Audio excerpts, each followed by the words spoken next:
Bonjour à tous, je suis Axel de aiddcg.fr et dans cette vidéo, je vais vous donner quelques conseils pour réussir votre DCG en candidat libre. Alors si je me permets de vous faire cette vidéo, c'est que moi-même, j'ai fait une partie de mon DCG en candidat libre et je sais qu'il y a énormément d'étudiants qui souhaitent réaliser leur DCG en candidat libre, tout simplement parce que en fait, finalement, ils se rendent compte que le DCG, il peut se réaliser en candidat libre, d'autant plus que les formations, parfois, les enseignants vont lire le bouquin, ça peut être un peu long, et il y a certains étudiants qui aimeraient pouvoir réviser seuls leur DCG, qui s'en sentent capables, mais qui ont un petit peu peur, à la fois de comment s'organiser pour réussir le DCG. Le DCG est un diplôme déjà très compliqué, il y a un faible taux de réussite à l'examen et en plus ils se disent alors comment je vais m'organiser, comment en plus je vais m'inscrire aux épreuves, où est-ce que je vais le passer, ça fait un petit peu peur. Donc moi ce que je vais faire c'est que dans un premier temps je vais vous faire part de mon parcours pour réussir ce DCG, dont une partie en candidat libre. Ensuite je vous donnerai mes conseils moi pour vous organiser si vous souhaitez passer le DCG en candidat libre. D'ailleurs que vous souhaitez le passer en candidat libre ou alors que vous soyez en formation, à mon sens les conseils de toute façon seront valables. Et en fin de vidéo, je vous donnerai mon avis sur est-ce qu'il est judicieux ou non de passer votre DCG en candidat libre en fonction de votre cas, donc de votre provenance, de quel diplôme vous venez avant d'intégrer un DCG, et aussi en fonction de votre projet, de la suite des événements. Donc soit vous continuez une formation sur par exemple un DCG ou alors vous souhaitez vous insérer en milieu professionnel. Donc on va voir tout cela ensemble dans cette vidéo. Mais tout d'abord, si vous souhaitez recevoir quelques exemples de fiches de révision sur le DCG et aussi des conseils pour réussir vos épreuves de DCG, donc en fonction des épreuves, je vous donne des conseils pour chaque épreuve. Il y a un lien dans la description, vous n'avez qu'à cliquer, saisir votre email et vous recevrez tout ce contenu gratuitement par email. Et seulement si vous souhaitez aller plus loin, vous pouvez télécharger intégralement les fiches de révision et les formations pour réussir votre DCG. Alors c'est parti. Alors moi j'ai suivi un parcours comptable. Je sors du bac, donc d'un bac ES, j'enchaîne avec un BTS CGO, donc à l'époque, avant la réforme du BTS CG. Donc je suis le parcours classique, je le fais en formation initiale. Donc en 2013, je valide mon BTS compta et je termine major de promo. Puis donc j'enchaîne avec le DCG. Finalement, c'est un petit peu le parcours classique de quelqu'un dans la filière comptable. C'est soit DUT GEA puis DCG, soit BTS-CG, puis DCG. Ok, je continue donc mon parcours en DCG. Donc là, l'établissement dans lequel j'étais en atterrissait un DCG2. Donc il faut savoir que avant la réforme du BTS-CG, le BTS-CGO vous donnait les dispenses sur les matières suivantes, donc UE1, introduction au droit. Donc là, je vous donne les anciens noms du DCG, avant la réforme de 2019. J'ai d'ailleurs fait une vidéo sur la réforme du DCG. Je vous mettrai le lien dans la description. Donc le BTS CGO donnait les dispenses suivantes. UE1, introduction au droit. UE5, économie. UE6, finance d'entreprise. UE8, système d'information et de gestion. UE9, introduction à la comptabilité. Et surtout, l'UE13, relations professionnelles. Donc là, ok, je rentre en DCG2 et dans l'établissement dans lequel j'étais, on préparait les épreuves suivantes. UE2, droit des sociétés, UE4, droit fiscal, UE10, comptabilité approfondie et l'UE12, anglais appliqué aux affaires. Donc là, encore une fois, c'est les anciens noms du DCG, puisqu'à l'époque, il n'y avait pas eu la réforme de 2019. Donc là, ok, l'année se termine, donc là on avait 2 jours et demi de cours par semaine. Je valide toutes mes épreuves, sauf comptabilité approfondie. Alors ça, c'était un petit peu un choix de ma part, puisque comme vous le savez, lorsque vous avez plus de 10 à une épreuve, votre épreuve, elle est gardée, vous ne pouvez plus la repasser. Donc là, moi, je me suis dit, j'estimais que mon niveau n'était pas assez élevé. Je pouvais la réussir, mais j'allais la réussir avec un faible niveau, avec un 10, 10,5. Et après, je n'allais pas me dire, je vais réviser ma comptabilité approfondie alors que je l'ai déjà validée. Donc je me suis dit, je vais faire exprès de la rater, entre guillemets, pour avoir moins de 10, pour pouvoir la repasser l'année d'après, justement, avec un niveau correct et surtout une bonne note. Par contre, je valide toutes mes autres épreuves, c'est-à-dire droit fiscal, droit des sociétés et anglais appliqué aux affaires. Donc là, ok, je me dis, potentiellement, de toute façon, il y a la comptabilité approfondie que je vais devoir repasser. Et pour finir mon DCG, il me reste les épreuves UE3, droit social, UE7, management et UE11, contrôle de gestion. Donc là, je me dis, le contrôle de gestion, on en a vu en plus en BTS CGO, donc mon niveau est plutôt pas mal. En management, c'est pareil, le programme est relativement identique. Droit social, ça a l'air d'être énormément de théorique. Et il me reste la comptabilité approfondie, j'ai déjà le cours, j'ai déjà révisé cette matière, je sais qu'il faut juste que j'y passe un petit peu plus de temps, que je m'exerce un petit peu plus et je pourrai la valider.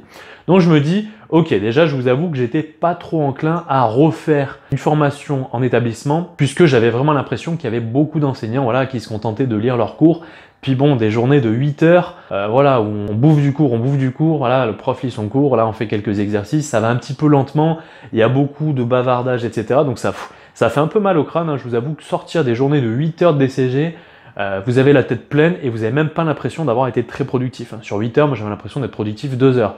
Alors je me disais, ouais, en plus après, moi ça me dégoûtait un petit peu du DCG, je finissais mes 2 jours et demi et il me fallait au moins 1 jour et demi pour m'y remettre. Et je sais que des fois, j'avais même pas envie de réviser mon DCG tellement ces journées m'avaient épuisé, m'avaient un petit peu saoulé du DCG. Et c'est durant les vacances, à chaque fois, les périodes de vacances, où là je prenais plaisir justement à revenir sur le DCG et à réviser par moi-même. Je me disais, bon tiens, il y a peut-être un coup à jouer et si je passais mon DCG en candidat libre plutôt que voilà, suivre encore une année, voilà, ça va me prendre la tête. Et là, je pars en vacances. Donc cet été, entre l'année de DCG 2 et l'année de DCG 3, je pars en vacances avec mon grand frère. Et là, c'est le soir, il fait noir, je marche et là, je tombe dans un trou. Donc là, bam, je me tords la cheville, double entorse. Donc il faut savoir, j'avais une cheville très très fragile, je faisais tout le temps des entorses. Donc là, on rentre. Ok, donc là, on me dit, ouais, donc là, par contre, ça fait beaucoup de fois où tu fais des doubles entorses et tout. Là, en plus, c'est assez grave. Donc là, ce qu'on va faire, c'est qu'on va plâtrer, donc immobiliser pendant 1 mois. Ok. Plus après, il faudra faire de la rééducation, etc. pour pas qu'à chaque fois, tu te retords la cheville comme ça, pour que tu te rééduques et que tu arrêtes de faire à chaque fois des entorses sur la même cheville. Donc je dis ok. Donc là, c'était fin d'été. Moi, il faut savoir que j'étais en cours dans le sud, donc à 2 heures de route de chez moi. Donc je me dis, ouais, là, ça va être très compliqué. Déjà que moi, j'ai envie de réussir mon DCG en candidat libre, j'ai plus envie d'aller en formation à l'école, puisque voilà, c'est quelque chose qui me convient plus.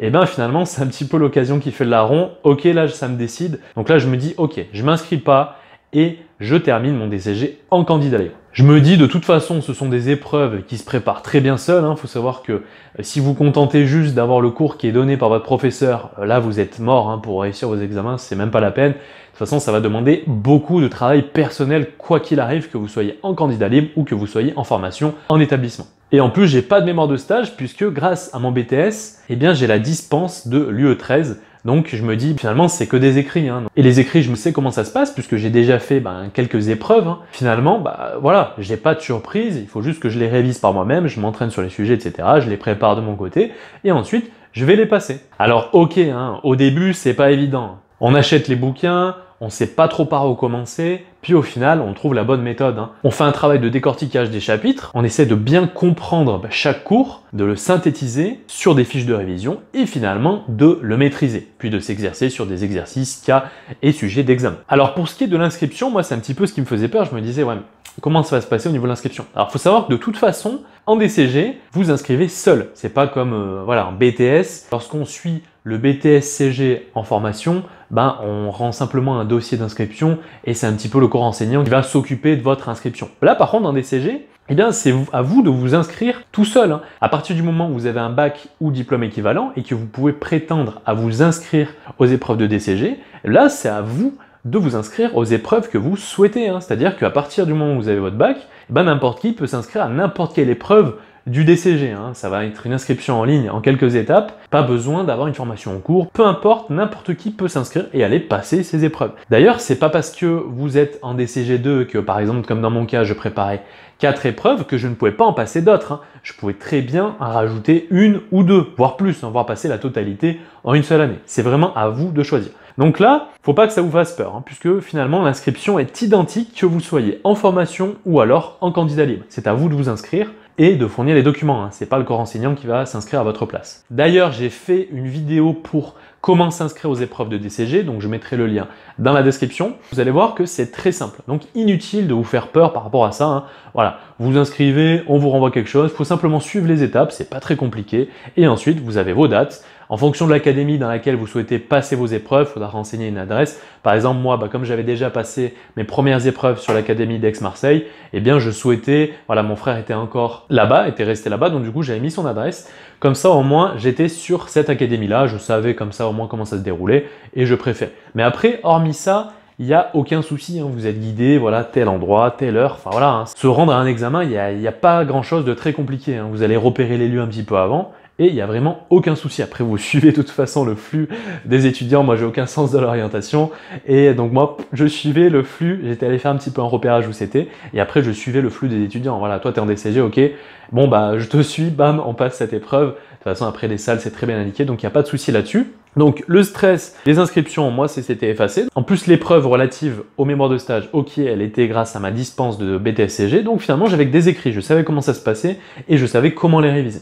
Donc j'avais aucun stress lié à ça. Et donc je révise de mon côté. Il faut savoir que moi cette année de DCG, donc pour clore mon DCG en candidat libre, ça a été l'une de mes meilleures années étudiantes. Alors pourquoi? Puisque j'ai pu préparer mon DCG comme je le souhaitais. J'ai pu m'organiser comme je le voulais. J'ai organisé mon temps. J'avais l'impression de réviser moins et d'avoir plus de résultats, de mieux comprendre et de faire vraiment comme je le souhaitais, de rentabiliser mon temps. Là, au lieu de passer des journées de 8 heures, quand on révise tous les matins et qu'on sait comment s'y prendre, qu'on rentabilise son temps, eh ben, c'est vraiment productif. Donc, moi, ce que je faisais, c'est que je révisais le matin, c'est-à-dire je décortiquais les cours, etc. J'apprenais de nouvelles choses le matin et l'après-midi, soit je m'exerçais sur des exercices qu'il y a au sujet d'examen, soit je révisais des cours que j'avais déjà synthétisés sur fiche. Donc après, de toute façon, j'ai déjà fait une vidéo sur comment organiser donc vos révisions de DCG. Je mettrai encore une fois le lien dans la description. Alors justement, dans cette deuxième partie de vidéo, je vais vous donner quelques conseils pour réussir votre DCG en candidat libre. Alors pour moi, en fonction qu'il s'agisse d'une matière technique ou théorique, il faut avoir. Donc pour les matières techniques du type comptabilité approfondie, contrôle de gestion, droit fiscal, voilà les matières où vous allez réaliser des calculs, où vous allez vous exercer. Là, je vous conseille d'avoir manuel plus application, donc avec les cas pratiques, les exercices, etc. et les corriger de ces cas pratiques. Et pour ce qui est des matières théoriques, comme management, droit, économie, etc. Là, vous allez plutôt prendre uniquement le manuel avec le cours, puisque ensuite vous allez vous entraîner directement sur des sujets d'examen, comprendre la méthodologie. Après, une fois que vous l'avez compris, de toute façon, c'est la même pour chaque sujet d'examen. Donc ça sert à rien de faire des tonnes et des tonnes d'exercices sur les manuels. Pour moi, ça n'a aucun sens. Ensuite, deuxième ressource, c'est donc par exemple consulter des vidéos en ligne sur le DCG. Voilà, ça va être plutôt une démarche d'aller faire des recherches en ligne, d'aller écouter des vidéos de personnes qui ont suivi le DCG ou alors qui enseignent le DCG et pourquoi pas donc acheter des formations pour préparer votre DCG, soit à distance avec des cours un petit peu à distance, voilà, donc ça c'est une option, ou alors vous le révisez tout seul, mais je vous conseille quand même d'avoir quelques ressources en ligne pour vous guider sur le DCG, comment se passent les épreuves, etc. Par exemple, comme sur ma chaîne, voilà, au moins de regarder les vidéos YouTube pour déjà vous immerger un peu plus dans le DCG, surtout si c'est tout nouveau pour vous et que vous n'avez pas encore passé une seule épreuve de DCG, vous n'avez jamais suivi de cours de DCG, ça peut être vraiment intéressant au moins de regarder les vidéos YouTube. Ensuite, voilà, vous pouvez vous orienter vers des fiches de révision ou comment réviser. Donc ça, c'est vraiment à votre choix, mais il faut au moins avoir cette partie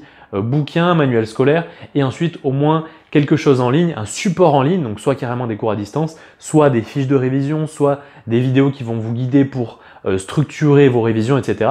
Mais au moins avoir ces deux supports-là, que vous puissiez suivre une trame et pas être perdu dans plein de bouquins, etc. et vous noyer dans vos révisions. Donc là, moi, ce que je recommande, c'est de travailler sur les bouquins et ensuite directement, vous allez donc surligner un petit peu ce qui est intéressant dans votre bouquin, le cours le plus utile, commencer à synthétiser sur des fiches de révision, etc.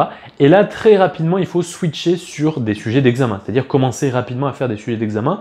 Pourquoi? Tout simplement car si vous révisez un cours sans savoir ce qu'on attend de vous à l'examen, finalement, vous n'allez pas trop savoir comment le réviser. Alors que si vous savez un petit peu comment est la structure des sujets d'examen, quel type de questions on vous pose, comment il faut y répondre, quelle méthodologie appliquer, est-ce qu'il y a beaucoup de calculs, quelle est la bonne démarche à mettre en œuvre pour répondre aux questions. Là, au moins, vous allez donner du sens à vos révisions. D'ailleurs, quand vous allez réviser votre cours, vous allez vous dire, bon, ok, là, ça, c'est du cours essentiel, ça peut être posé dans les sujets d'examen. Là, ok, ça, c'est intéressant, ces calculs, je l'ai déjà vu. Donc là, vous allez pouvoir plus facilement synthétiser votre cours une fois que vous savez ce qu'on attend de vous dans les sujets d'examen. Donc ça, c'est une première chose. Après, de toute façon, j'ai fait des formations complètes pour structurer vos révisions de A à Z. Mais là, je décortique au moins un petit peu avec vous si vous ne souhaitez pas avoir des formations. Au moins, voilà, que vous soyez guidé un minimum pour vos révisions de DCG, pas que vous soyez perdu dans une masse d'informations. Donc là, c'est vraiment bouquin plus aller rapidement vers des sujets d'examen pour comprendre la méthodologie, voilà, comprendre, avoir quelque chose de concret entre les mains pour ensuite mieux aiguiller vos révisions. Et derrière, vous suivez le schématique pour les épreuves théoriques. Vous allez en fait faire un gros travail, surtout 90% de votre temps, vous allez passer finalement à surligner votre bouquin, ensuite à le réécrire sur des feuilles et ensuite vraiment à créer des fiches ultra synthétiques de votre cours que vous aurez déjà extrait de votre bouquin. Ça va être 90% de votre travail. Donc vous n'allez pas vous poser de questions en disant voilà, je sais pas quoi faire. Non, vous allez prendre un chapitre, surligner, copier ce que vous avez surligné sur une feuille, puis ensuite le synthétiser sur des fiches Bristol. Donc comme ça, vous ne posez pas de questions, vous le faites pour les épreuves théoriques et vous faites une petite fiche de méthodologie pour savoir qu'est-ce qu'on attend de vous à l'examen. Comme ça, au moins, vous avez la partie cours, la partie méthodologie et vous êtes équipé pour réussir vos sujets d'examen. Et pour ce qui est des épreuves techniques, donc là, ce que je recommande, c'est d'avoir le manuel avec correction d'exercices, etc. Donc là, vous allez faire une toute petite partie synthétique sur le cours, vraiment le cours très clé qui peut être posé en question dans les sujets d'examen. Même en contrôle de gestion, il y a toujours des petites questions de cours. Donc là, vous allez même presque partir des sujets d'examen pour voir un petit peu s'il n'y a pas du cours que vous avez oublié de mettre dans vos fiches de révision et surtout pour vous aiguiller sur tout ce qui est important. Voilà, ça vous permet vraiment de grossir vos fiches de révision pour avoir vraiment le contenu ultra pertinent et le contenu vraiment clé pour réussir les questions de cours. Et aussi, évidemment, la petite partie de cours qui va vous permettre de comprendre les calculs qui vont suivre votre partie de cours, parce que si vous mettez uniquement des calculs et vous ne savez même pas à quoi ça sert, là, ça n'aura aucun sens. Donc là, pour les épreuves techniques, une petite partie cours, ensuite quelques exemples de calculs pour à chaque fois pouvoir vous remémorer en quelques instants. Ok, donc là, par exemple, je sais pas, un seuil de rentabilité, ok, ça se calcule comme ça. Là. Donc là, j'ai mis un petit exemple de calcul, ok, c'est comme ça. Là, le lot économique, ça se calcule comme ça. Le modèle Wilson, ok, c'est comme ça, avec un petit exemple de calcul. Là, ok, ça permet ça, c'est la quantité optimale, etc. Donc voilà, le but, c'est vraiment d'avoir à la fois le cours clé et un petit exemple de calcul. Vraiment des fiches ultra synthétiques. Ça sert à rien de trop en faire sur les matières techniques, de commencer à faire des exercices complets sur vos fiches de révision.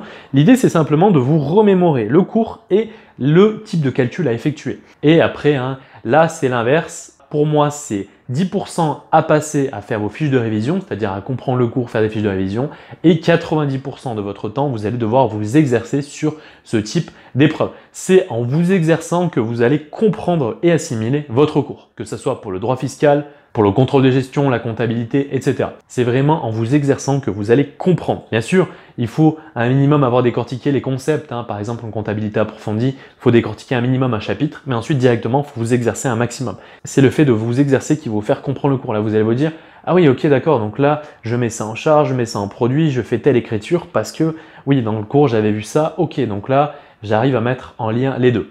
Donc là, c'est un schéma différent des matières théoriques. Mais au moins déjà, vous avez quelques trames pour réviser vos matières théoriques, vos matières techniques, et ensuite à vous d'organiser vos semaines de révision. Alors maintenant, troisième et dernière partie de vidéo, là, ce que je vais faire, c'est que je vais vous donner mon avis pour savoir s'il est judicieux pour vous de passer ou non votre DCG en candidat libre. Je vais différencier deux types d'étudiants. L'étudiant qui sort d'un BTS-CG ou d'un DUT-GEA, donc il y a sûrement d'autres diplômes, mais bon, c'est les deux principaux qui amènent vers un DCG.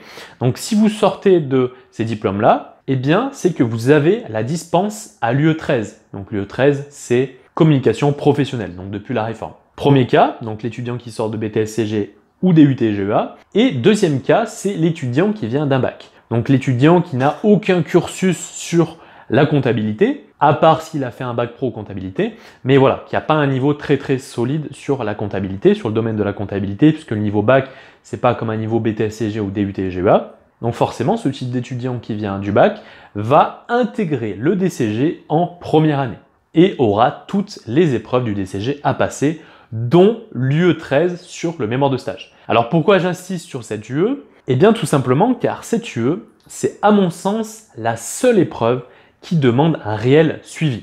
De par la structure du mémoire, les documents obligatoires, le côté formel, les dates butoirs à respecter, etc., etc. Donc je pense que surtout pour cette épreuve, cela peut être bon d'être encadré. C'est pourquoi pour le premier cas, donc pour les étudiants de BTS-CG et DUT-GEA, à mon sens, vous pouvez directement intégrer votre DCG en candidat libre et passer donc 3 ou 4 UE par année, ou alors directement toutes les UE en une seule année. Moi, je recommande toutefois de faire 4 UE par année, puisque là, justement, l'UE13 est validé par votre diplôme. Donc, vous n'avez pas d'épreuves très compliquées, vous n'avez que des écrits. Donc, les écrits, vous savez comment les préparer, c'est idem que pour le DUT-GEA ou le BTS-CG. Donc déjà, vous avez le mécanisme, et comme je vous l'ai dit, vous avez des sujets d'examen pour vous exercer. Alors que forcément, pour vous préparer un oral de stage, etc., là, c'est un petit peu plus compliqué, puisque là, les enseignants vont nous permettre de mieux nous faire comprendre ce qu'on va attendre de nous aux examens. On pourra un petit peu corriger le mémoire, voilà, nous aiguiller, etc. C'est un petit peu plus compliqué. Par contre, pour les épreuves écrites, là, à mon sens, vous n'avez pas d'inquiétude. C'est pour ça que si vous faites partie de ce premier cas, vous pouvez directement vous glisser vers un DCG entièrement en candidat libre. Et pour le deuxième cas, donc les étudiants qui sortent du bac, là par contre, je je ne sais pas comment ça va se passer pour vous, c'est-à-dire est-ce que l'UE13 vous allez passer durant la première, la deuxième ou la troisième année, mais à partir du moment où vous l'avez passé, donc vous avez été encadré, vous l'avez validé, une fois que j'ai validé cette épreuve, ensuite il ne reste que des écrits, vous savez comment ça se passe, vous aurez déjà passé en plus quelques épreuves de DCG et là vous pouvez terminer si vous vous sentez en candidat libre. Parce que forcément, si vous venez du bac, vous aurez un niveau un peu moins solide, mais d'un côté, si vous faites le DCG 1, vous allez voir les matières comme comptabilité, etc. Donc là, vous allez commencer à gonfler votre niveau.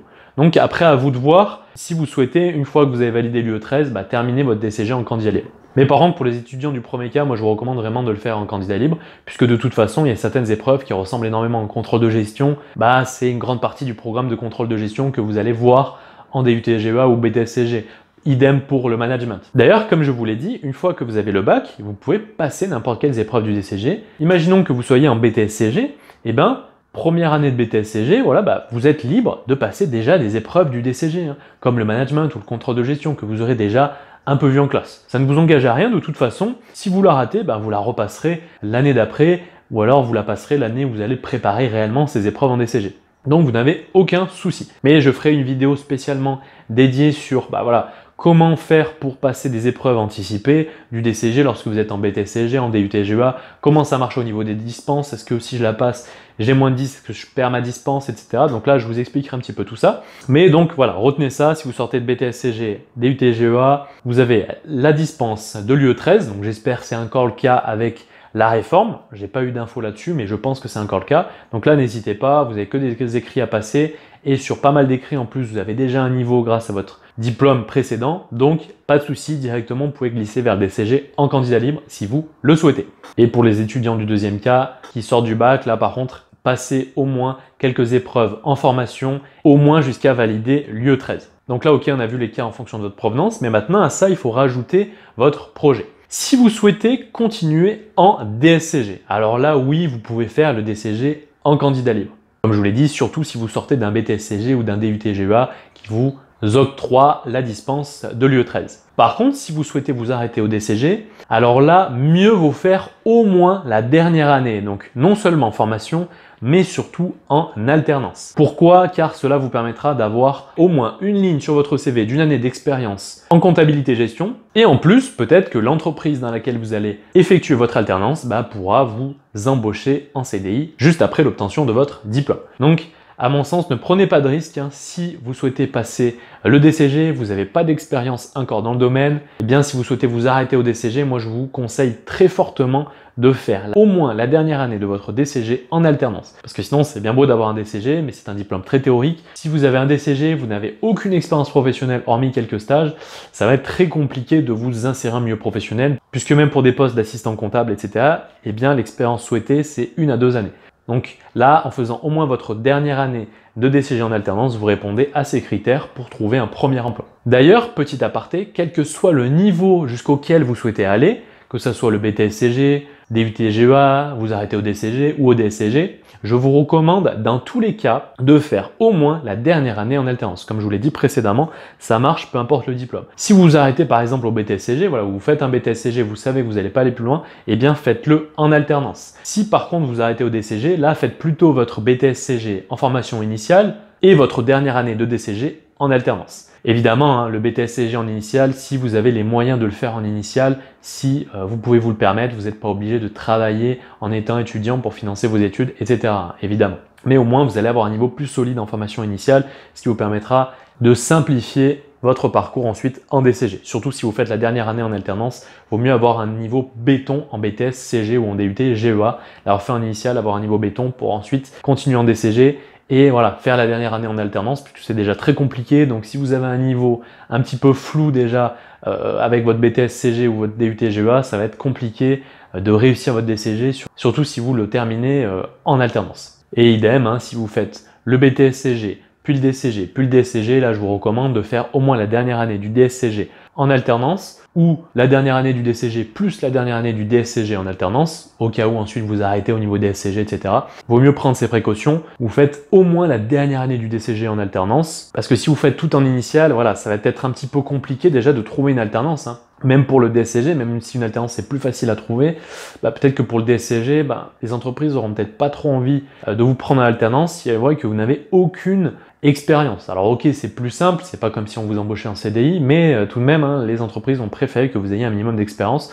Alors dans tous les cas, hein, de toute façon, faites votre dernière année de DSCG en alternance, mais là je vous recommande toutefois de faire votre dernière année de DSCG en alternance ou au moins durant l'été, avant d'attaquer votre DSCG, de faire des stages pour au moins valoriser votre CV pour trouver une alternance de DSCG. Donc voilà pour cette vidéo, j'ai essayé d'aborder vraiment tous les points qui peuvent être un frein pour vous, l'inscription, voilà votre provenance, votre projet, l'organisation, etc.